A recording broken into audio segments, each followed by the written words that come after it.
Come on.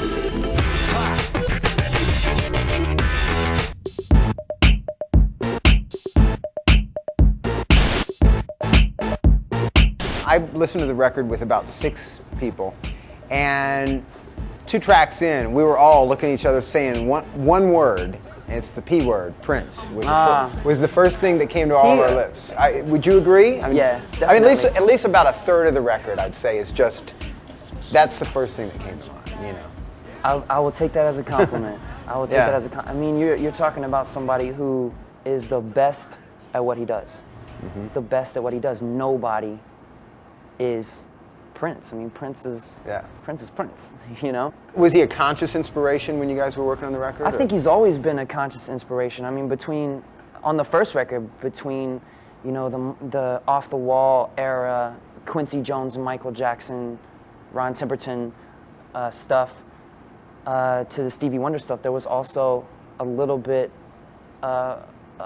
Prince inspiration on the first record. I think that I just naturally, I don't know, it's so hard to analyze where you were at, because I mean, I spent a year making this record. It's so hard to analyze what was conscious. The only thing that was conscious was to not really have any rules. And I'd like to think that that's how it's comparable to somebody like him, who's legendary for giving you something new every time. Well, everything's, you know, referential. With the first record, it was all, they were saying Michael, you know. Sure. With the first single anyway.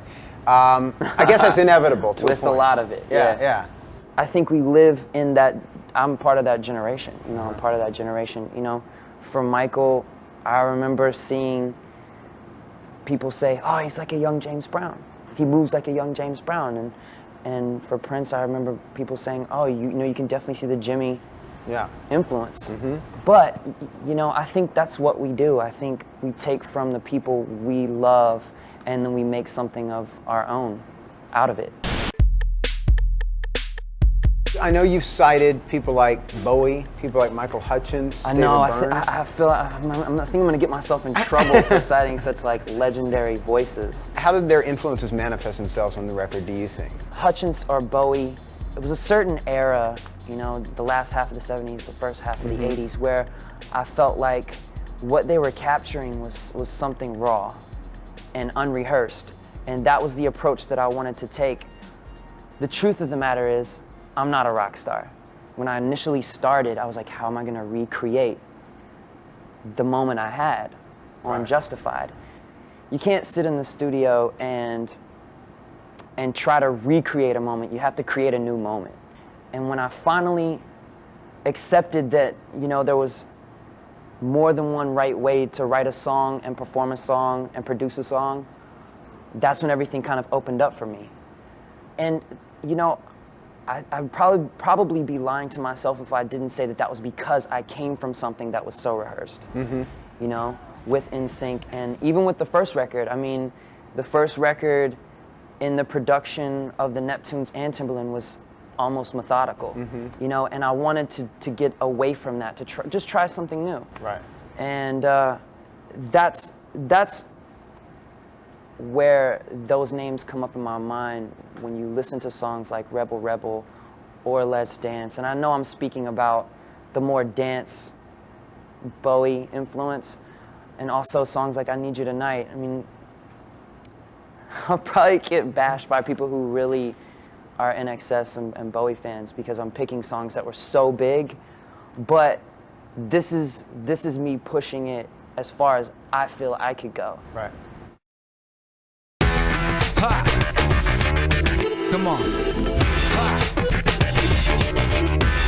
Get your sexy on.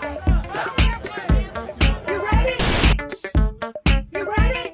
You know, it's interesting also that you still get, and maybe it's because you were with NSYNC for so long, that people actually either are shocked or they profess to be shocked anyway when you come out with a in-your-face kind of sexual record and you're saying muck on the single, and you're saying, or when you know you're talking about drug use in a British paper recently.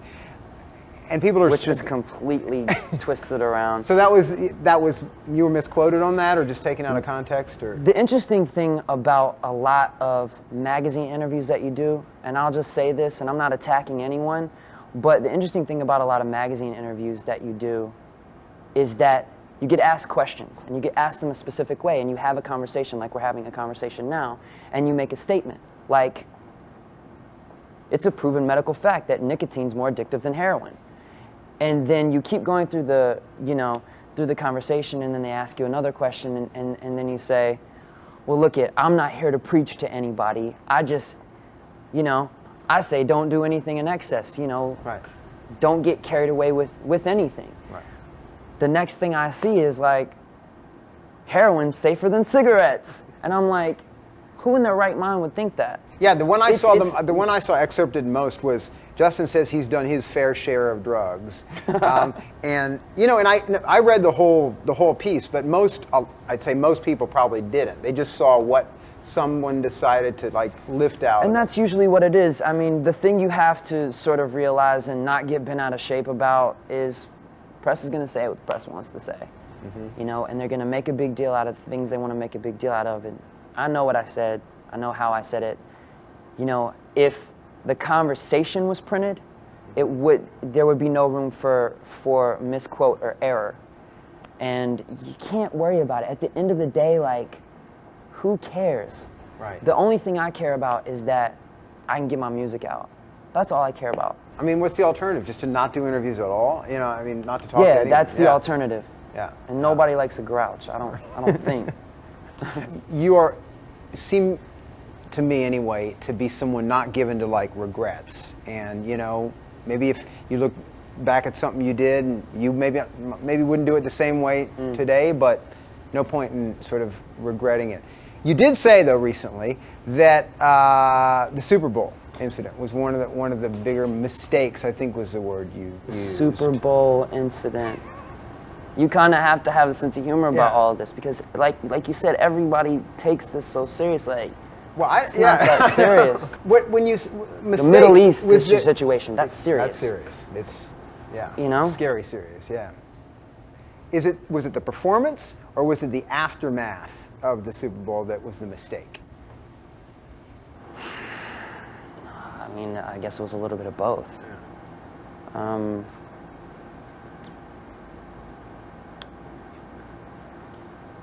I think, in my honest, opinion now, it was more the aftermath from me.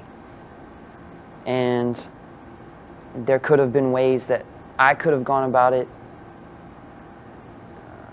and handled it better. What could you have done differently? I mean, you mean as far as when people said, I think he hung Janet out to dry? That particularly, I mean, I don't take that, that's just people talking. Mm-hmm. And that's what they'll do. I don't take that to heart, but what I do take to heart in the bigger picture of it is I'm a part of a community.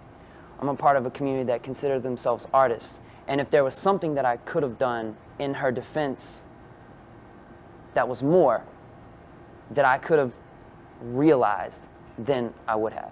Mm-hmm.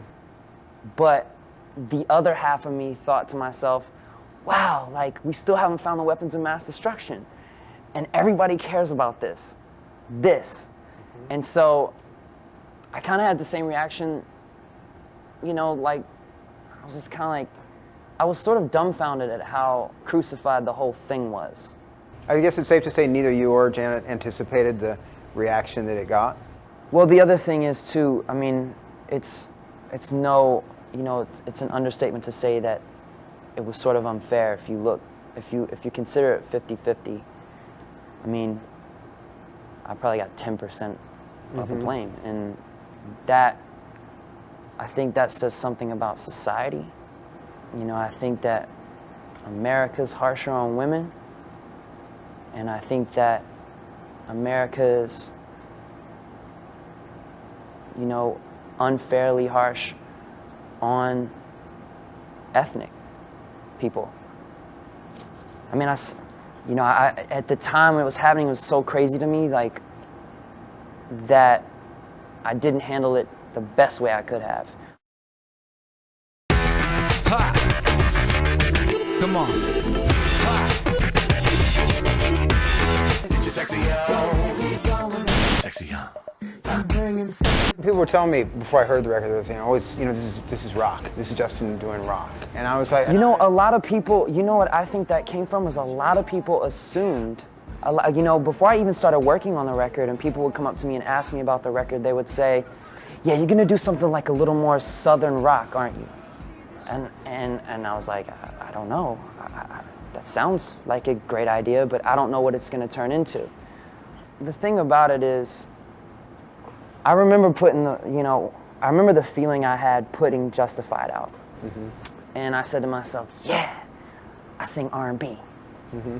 I was so excited to be considered an R&B artist. Mm-hmm. And the reviews came in and I was thankful that the reviews were, mediocre to good. And they were all under the pop album category. And that really messed with me. For the first 3 months that my first album was out, I couldn't enjoy it because I was like, man, I just want to get away from pop. I want to do R&B. It's what I grew up listening to, These are my influences. Al Green, well, Marvin Gaye. When you hear that, does that, at the end of the day, does that lead you to conclude that there's something racial at the root of this when they want to keep calling you pop, yeah? No, I don't. That sort of never. Yeah. That never really crossed my mind. By all indications, Justified was as embraced across the board as a record could be. Sure. Well, after I got over my own ego, I was able to enjoy the success of it. And realizing that was okay for me is what really, it opened me up to the writing and creating of this album. And I said, okay, well, I'm not an R&B artist, I'm a pop artist, so. Well, this is anything but predictable pop, anything but. I'd like to think that. I'd like to think that. Come on.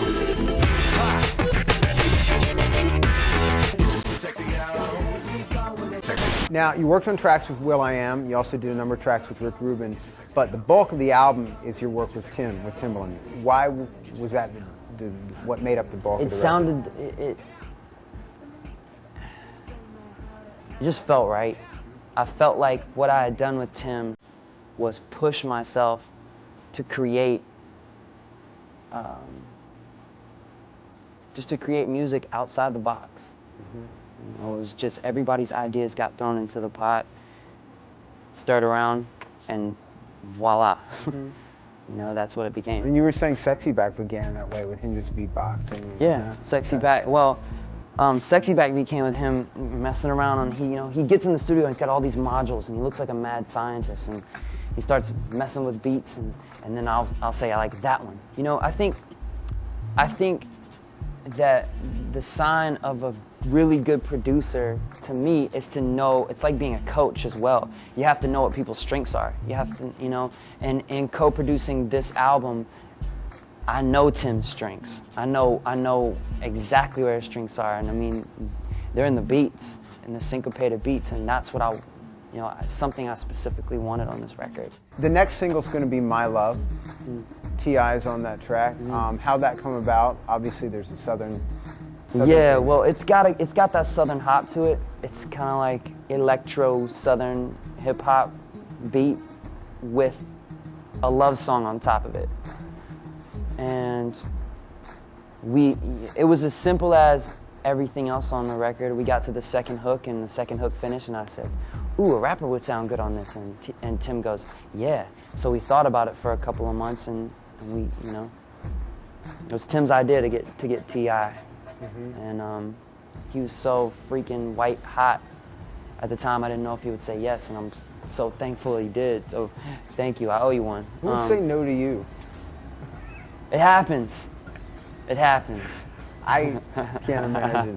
As long as we're being track specific, probably the most sort of storytelling song on the album is a track called Losing My Way. And it sounds like a very personal story, and from best I could tell, it's a story about a guy who has his life together but then kind of loses it, and that drugs are at the root of that.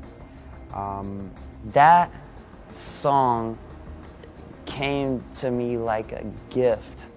We were watching a segment in the room upstairs in Virginia Beach at the studio on a documentary on people struggling with abuse, drug abuse habits.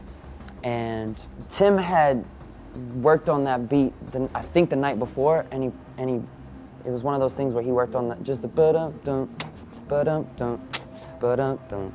And for some reason, when I heard the beat, I was like, man, this is a groove, but this is serious. Like, the way the music felt to me, I was like, this is serious. And I couldn't figure out what to write on top of that song because I've been writing Sexy Back and, you know, and My Love, you know, all these songs that were obviously motivated by sex and love. And then I watched that documentary, and there was just a specific story about somebody that had lost his relationship with his wife and his daughter, but on the surface, he didn't look like what you would assume someone with an abuse problem looked like. It struck a chord with me, and I walked right downstairs, and I started, you know, I wrote the hook, and then I went back and started with the verses and just made them very specific to a story. But yeah, I'm really, really proud of that song. Final thing, I'll let you go. What Goes Around is a song that essentially has to do with an experience that a friend of yours went through, right? Right. And a relationship experience gone wrong. Yeah, no, What Goes Around was a song that, it was the first song I did with Tim, and when I first got in there, one of my friends had gone through a little experience with somebody in his life that inspired the song, and once I had the general idea of the song, I just pushed it as far as I could in the song and created even more of a scenario out of it. But it's kind of an example of the whole album. I mean, a lot of the ideas that came up, I just pushed myself, or tried to push myself creatively to come up with the story in my head, and it was more of an experiment in creative writing. You know, try to push this as far as it could go. With songs like Losing My Way, with the storyline, with songs like What Goes Around. You get a general thing that happened, you take that and you draw off of it, and it inspires a whole nother scenario. And we live in a time when people are always gonna, you know, try and analyze every track and every lyric, and Sure. partly because people like an Usher or a Nick Lachey do these very hard on my sleeve confessional by the records. way, I mean, it's not like I didn't do that on my first Right, record. exactly. But this record is completely unautobiographical. So not a personal record. No, it's this, like I said, is just an experiment in creative writing and just, you know, you're just trying to make hot music. Well, it's cool. You succeeded, man. Thank you very much. Good to see you. Thanks. All right.